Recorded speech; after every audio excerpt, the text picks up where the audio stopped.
देखिए, ये बहुत पुराना स्टैंडर्ड प्रोसीजर है लोगों का कि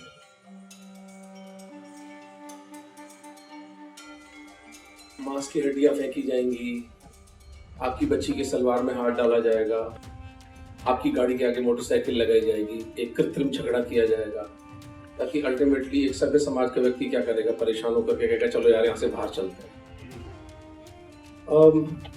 ये होता है। इसके दो पहलू हैं। पहला पहलू है हिंदू नेतृत्व का अंधापन।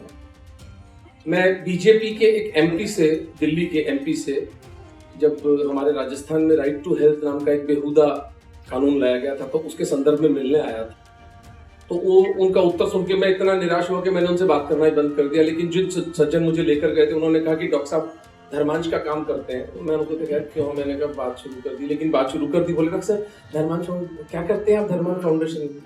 मैंने कहा माफिया का खात्मा करते हैं। सुनना चाहते हैं आप? सच माने वो व्यक्ति कुर्सी से गिर गया। तो क्या क्या ऐसे कैसे बोल रहे हो आप? You are an educated man doctor साहब। हिंदू धर्म is such an egalitarian faith. अब वो जहाँ इगैलिटेरियन और जहाँ लिबरल मिलता हूँ ना, वहां मेरे को जैसे लाल कपड़ा किसी सांड को दिखा दिया हो आपने, मेरी दशा ऐसी हो जाती है। मैंने कहा अच्छा ठीक है एमपी साहब, आपका इगैलिटेरियनिज्म उस दिन सम्मान योग्य है जिस दिन आप उसका मूल्य चुकाएं। आप रहते हैं 10 किलोमीटर हिंदुओं से घिरे हुए, आपकी बेटी के सलवार में कोई हाथ नहीं डालता, आपके घर कोई मरे हुए मांस की हड्डियां नहीं फेंकता। इसलिए मुझे इगैलिटेरियनिज्म का संदेश ना दे, क्योंकि मैं प्रतिदिन 3 हिंदू सिख बच्चियों के बलात्कार की न्यूज के साथ जीता हूं।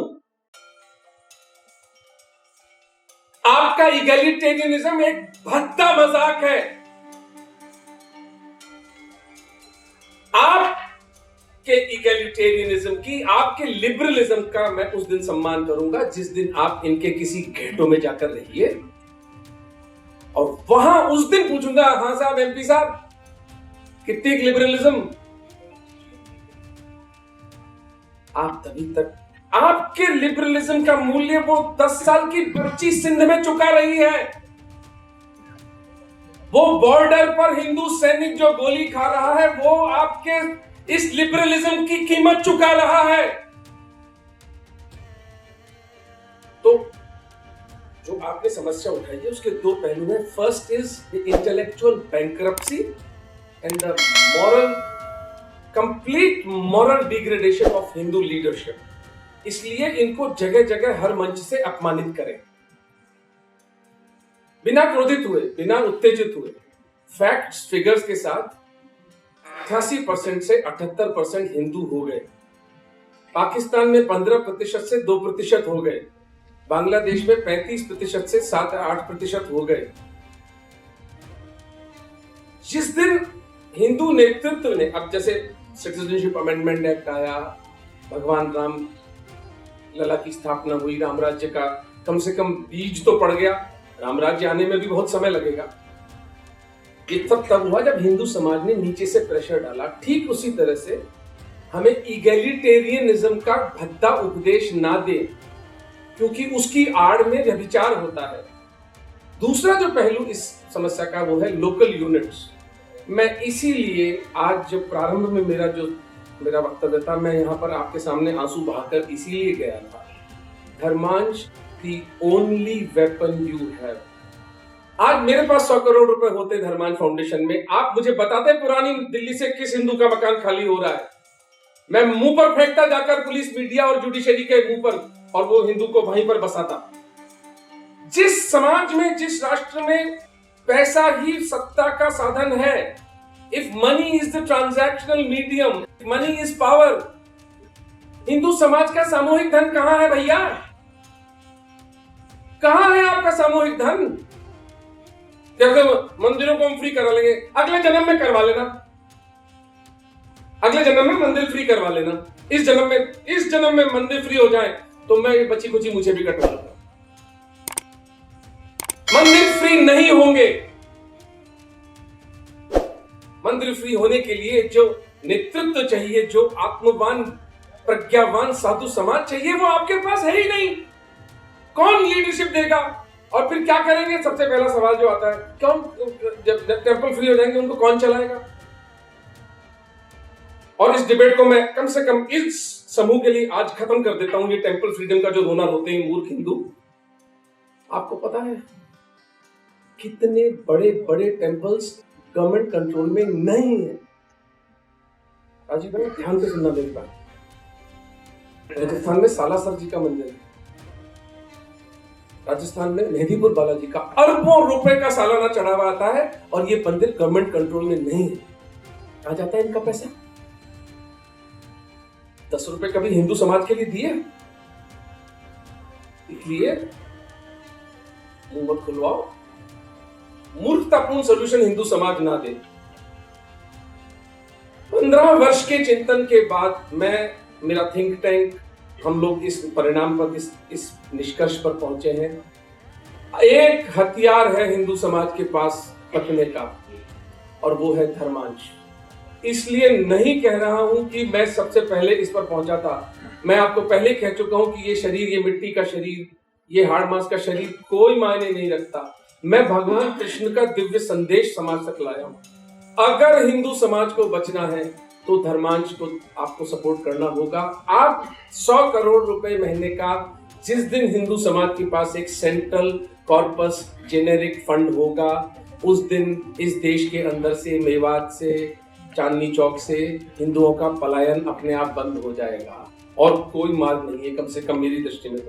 47 में इस देश का एक कृत्रिम विभाजन हुआ, जिसको मैं विभाजन नहीं कहता, सत्ता का हस्तांतरण कहता हूं।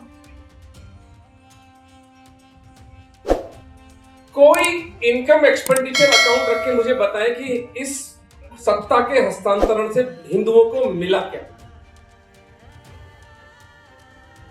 सेक्युलरिज्म की पींगे, उस सेक्युलरिज्म की छाती पर वक्फ बोर्ड और माइनॉरिटी कमीशन बैठा हुआ है। इस देश की मरी हुई व्यवस्था से आप आशा करते हैं कि वो आपको न्याय देगी? किस काल्पनिक जगत में जीते हैं हम हिंदू?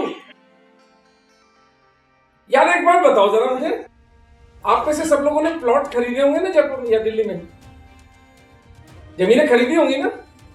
हमारे राजस्थान, जयपुर में तो जब जयपुर डेवलपमेंट अथॉरिटी है, 5 लाख नकद इस जेब में और 5 लाख नकद इस जेब में रखे जाते हैं हम। जब 200 गज का प्लॉट अपने नाम कराना होता है, तो सारी नैतिकता हिंदुओं की कहां चली जाती है उस वक्त? क्योंकि वो प्लॉट अपने नाम करवाना है, तो वो 10 लाख की रिश्वतें लेके हम जाते हैं। जब समाज में निष्ठाएं बिकती हैं, तो हिंदू समाज वो निष्ठा क्यों नहीं खरीद सकता? मोदी जी को 5 साल में एक बार वोट दे दिया, बड़ा बड़ा उपकार कर दिया आपने। बहुत आपको कष्ट हुआ होगा, वो पोलिंग स्टेशन तक गए होंगे, वो छुट्टी खराब की होगी, चाय पकौड़ी समोसे पत्नी बनाकर बैठी थी, उसको छोड़कर आप गए। इतना बड़ा त्याग किया आपने, रियली इट्स ओवरवेलमिंग। वहां जाके ठप्पा लगाया होगा, फिर वो रिटर्निंग ऑफिसर ने आपका नाम चेक किया होगा। 5 साल में एक बार मोदी जी को वोट देने के बाद आप सोचते हैं कि आपके धन, आपकी संपत्ति और आपकी बेटी की सुरक्षा मोदी जी करेंगे? कब हिंदू समाज अपना दायित्व समझेगा? मैं ईएनटी डॉक्टर हूं, एक सर्जन हूं, राजीव एक फिजिशियन है। हम अपने कंफर्ट जोन से बाहर निकले हैं। हम अपने, मैं चाहता तो एक और अस्पताल खड़ा करता, राजीव को क्या पड़ी है, एक डिग्री और करता, एक क्वालिफिकेशन और करता, इसके तो पाउंड्स में पैसे बढ़ जाते, 2-4 हजार पाउंड। नहीं, जब हम जैसे लोग, पुष्पेंद्र कुलशेर जैसे लोग अपने कंफर्ट जोन को छोड़कर बाहर आते हैं, तो इसलिए आते हैं कि समाज सोया है। आप इस मरी हुई व्यवस्था से न्याय नहीं पा सकते। समझ लीजिए, न्याय पाने का एकमात्र तरीका है पैसे का विनिमय। You will have to purchase loyalties. और कितना डायरेक्टली बोलूं, और कितना स्पष्टता से बोलूं, अगर निष्ठाएं बिकती है तो हिंदू समाज निष्ठा खरीदेगा और कोई विकल्प नहीं है हमारे पास। कई लोगों ने पूछा है कि धर्मांश को कैसे www.dharmanfoundation.org उस पर आप जाएंगे तो अकाउंट डिटेल्स, बारकोड वगैरह सब आपको मिल जाएगा। निमित्तेकम.org, निमित्तेकम को जो आप पैसा देते हैं वो सारा पाकिस्तानी हिंदुओं के विस्थापन के लिए आता है, और धर्मांश फाउंडेशन को जो आप पैसा देंगे वो सारा भारत के अंदर इस वक्त हम 56 प्रकल्पों को प्रायोजित कर रहे हैं। 56 projects are being funded by Dharmansh foundation of India. मेरे पास अगर धर्मांश फाउंडेशन के पास धन आया तो हम 5600 प्रकल्पों को फंड करेंगे। तो कौशल्या से मिलने, मुझसे व्यक्तिगत रूप से मिलने।